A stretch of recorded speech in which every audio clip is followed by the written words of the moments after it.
tükendi elimdeki bahaneler. Kaderin karası yüzündeki gizli saklı cümleler.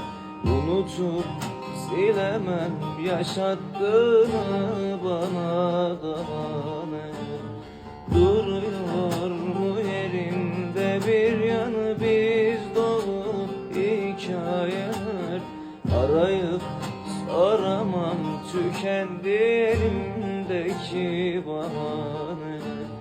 Kaderin karası yüzündeki gizli saklı cümleler. Unutup silemem yaşattığını bana daha